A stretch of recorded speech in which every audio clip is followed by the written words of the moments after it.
All right, we have been watching the president there on Long Island, talking with other members of law enforcement about the challenges of dealing with MS-13, that infamous, notorious gang, perhaps the most violent of which we have ever seen.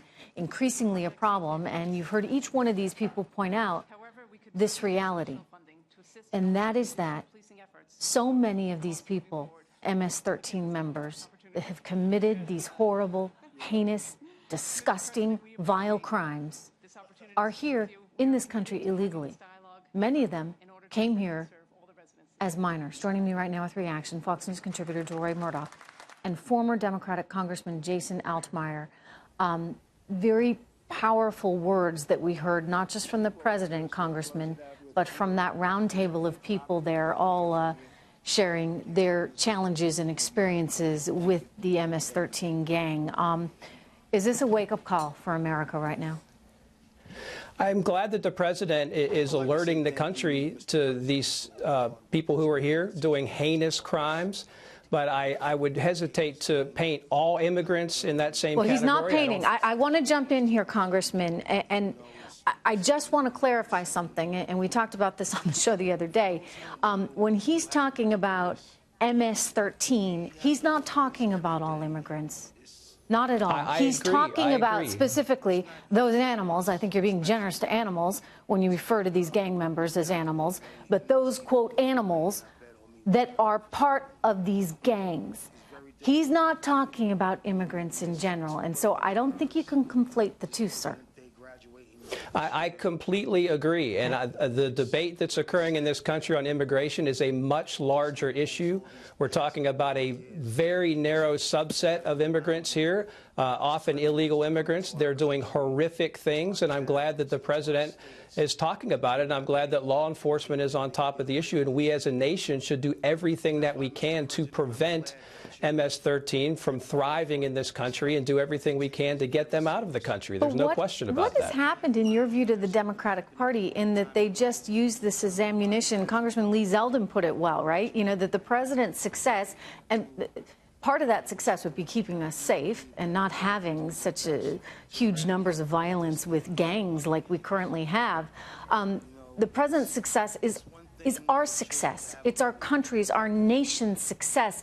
And yet so many Democrats are trying to paint him over and over again as a racist. And when he talks about enforcing borders and not allowing gang members into our country, why is that perceived as racist, sir?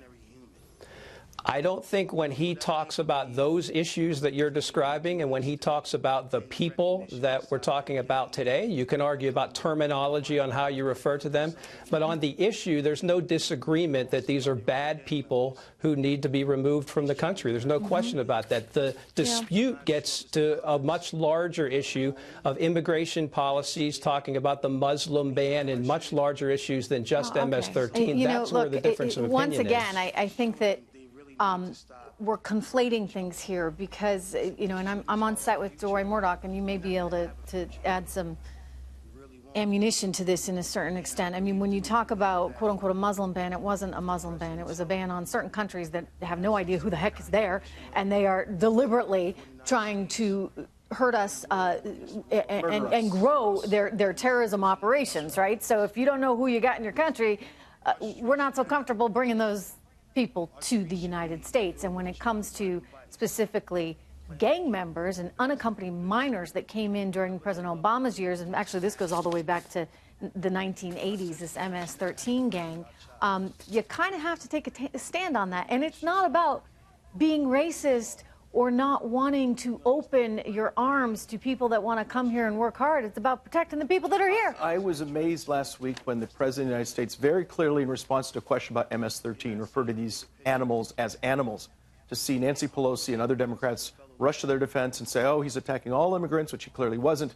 And then you actually had Nancy Pelosi come out and say that each of these people has a spark of divinity and the dignity of the human being. And I wonder if they have the spark of divinity as they're taking machetes and putting them into the heads of little girls, engaging in not just rape, but gang rape. Their motto is kill, rape, child control. Prostitution. Child prostitution. How does kill, rape, and control advance the hashtag #MeToo agenda? So you would think the Democrats would be completely lockstep with the president on this. And unfortunately, they're not. They resist everything he does and says, including on this issue, which Why I find is that? astonishing. I think basically they want to fight him as much as they can, and they also want to resist him specifically on immigration because they want to keep the borders open and bring in as many future Democrats as they can. I think it's purely political. True? I don't think that's true. There's a strong difference of opinion, especially on the border states, Florida, Texas, California, Arizona. They deal with these issues every day. But MS-13, again, what we're talking about today, I don't know that there is a difference of opinion. I don't think there's people rushing to the cameras to defend MS-13. Okay, That's not happening. But wait, no, but you have Nancy Pelosi, Chuck Schumer saying, look, you know, when he calls gang members, MS-13 members, animals, he's being racist. They clearly took him out of context. I mean, we're all intelligent enough people to figure out what he was saying, and he specifically talked about gang members. Then the next sentence referred to them as animals. Got it. All right. But for some reason, you got a lot of Democrats out there that want to exploit this for political purposes. And I guess, Congressman, I just ask, and I realize it's challenging to be in your position, but nonetheless, shouldn't we all be on the same page on this one? Again, relating to MS-13, I think we are all on the same page. There's nobody who's fighting to keep MS-13 in this country. There's a big difference of opinion on the larger issues, but on what we're talking about today, I don't think that there's a difference of opinion. I think Democrats would support what the president has talked about today as it relates to this group of people. Deroy? And again, President of the United States was attacked for calling these people animals. Someone said that this is, quote, the language of ethnic cleansing. Another journalist came out and said that, well, whatever you may think of these people, they really are human beings.